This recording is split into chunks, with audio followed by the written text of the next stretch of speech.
I came on board with respect to this conference and the documentary kind of late. By coming on board, I mean I found out about it kind of late. I wasn't a part of Anne's documentary. I wasn't interviewed. I wasn't part of any of the research. Maybe I should have found out about this earlier. Maybe I need to do a better job checking my email. But I came on board kind of late. When I heard that this was a now international conference, and it was in essence started by a student here at Merrimack, I obviously was really intrigued. What really sparked my interest, though, when I heard about the subject matter, and again, this is after the documentary's done and the research has been done.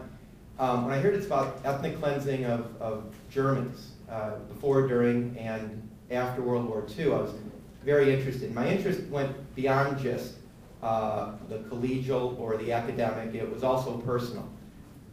My family, both sides of my family, they were ethnic Germans living in, for generations, German part of Romania, the Banat area of Romania.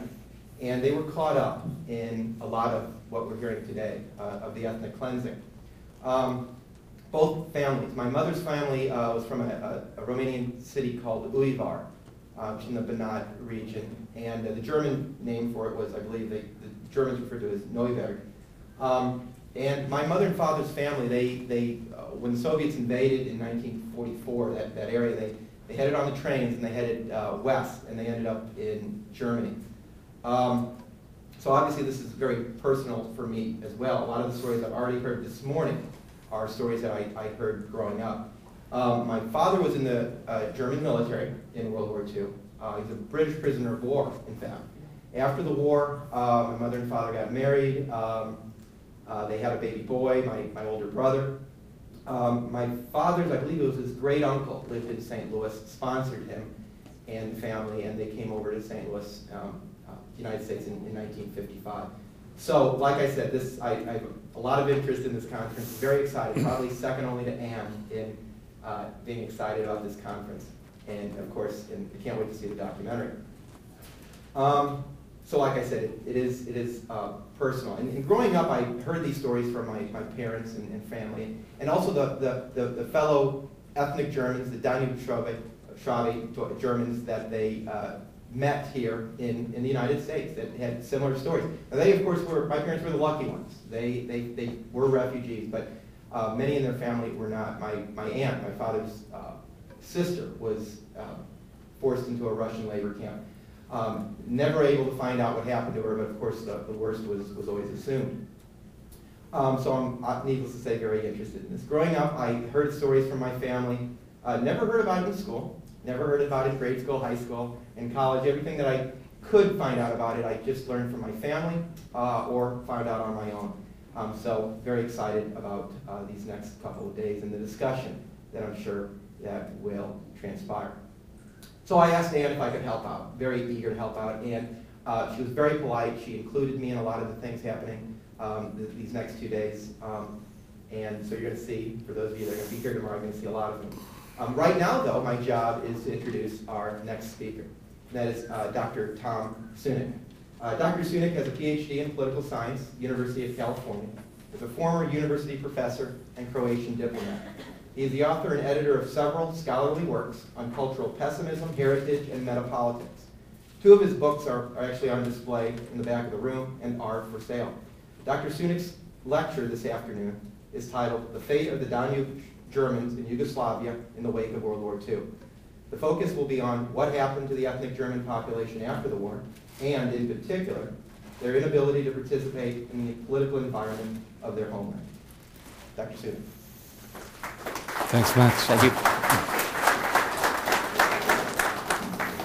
Good afternoon, ladies and gentlemen. Thank you very much. Thank you all for being here. My special thanks go to Ms. Ann Morrison. She did an extraordinary job in terms of logistics, in terms of setting this up, and I really want to thank her. She did it out of her own idealism, and I appreciate the effort she put in it. Look, what I would like to do is the following. I'm not going to go very much into those nitty-gritty body counts and little details. I'm aware of the fact that there are here quite a few students who might be interested in a larger picture of this ethnic cleansing of ethnic Germans, or for that matter, why not ethnic cleansing of Yugoslavs just 20 years ago. And this is already a link we can also establish here. And this causal relationship, cause and effect, why did it happen in the first place? I also don't want to start dropping names that to some of you may sound a little bit too arcane and too esoteric, like Kninčani, Rudolfsgrad, and what have you, because they have a very different rhyme, they have a different pronunciation.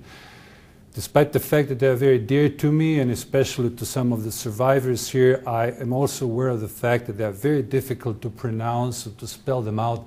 So I would like to just start with some general explanatory comments, rather didactic comments, so that people can understand, especially students, what this whole issue is all about. Well, let's first start, if you don't mind, with some semantic distortions, because I happen to be a linguist and I'm quite proud of it, and I always want to know exactly who defines political concepts, who defines the term genocide. I don't know how many of you know that this term genocide is basically a neologism. It actually popped up in the General Assembly in 1945. It was Mr. Lemkin who actually coined this term. And of course, the genocide, according to international law, is not subject to what you call it statutory limitations. In other words, if crimes were committed or may have been committed, let's say in some parts of the Balkans in 70 years ago, for that matter 20 years ago, the culprits are still held responsible. So they have to be tried for what they did. The question, how come that those culprits, and in this particular case the Yugoslav Communists and the Titoists, in 45, 46, 47, 48, 56s and 70s until the breakup of Yugoslavia in 1991, were never held responsible for the crimes that were committed against Volksdeutschen, or for that matter, Donauschwaben or Donauswabian. I hope you understand what I mean. Ethnic Germans in that particular area of the world, or that particular area of Europe. So it seems that we sometimes use double standards. Now, I need to tell you, I'm trying to be as objective as possible, and I certainly wouldn't like to use this platform now for voicing my value judgments, I guess, both as a professor and I guess as a human being, as hopefully also as a good intellectual academic. I want to avoid making judgments. Why were those folks not held accountable? Because they're still alive. I know quite a few of them. I see them in Croatia. They are now no longer communists. They have converted, they have rebaptized themselves, they have recycled themselves into very good human rights pontiffs and liberals, of course. They no longer make pilgrimages to Moscow, but they go to Washington, D.C. Also, they travel quite often to of course, Brussels, and they are now big human rights spokesmen. And yet the matter of fact is that they were pretty much responsible for all those massive crimes that we are talking about. Now again, I said I don't want to, now I'm not a mathematician, so I don't like tinkering with numbers as to whether 70,000 Germans perished from 1944, late October, until 48 in what was then ex-communist Yugoslavia, or whether there were more, because I always want to establish exactly the procedure or how I count those dead. What is my tally? Did those people, were they just shot, or did they die from starvation, or did they just contract some disease, or were they expelled? And I certainly am very much keen about that. And always, I'll tell you quite frankly, as far as I'm concerned, as far as my methodology is concerned, and I would certainly encourage students to do that, despite the fact that I have a great deal of admiration for eyewitness accounts. What I'm looking at, of course, you know what? I'm looking at forensic evidence. I want to know exactly where did those people, where did they get whacked, who did they get killed, and nowadays we can do that, and it's quite possible, and I see no reason why more and more research is not being done, particularly as far as the Balkans, or for that matter, ex-Yugoslavia is concerned. Another point, other than this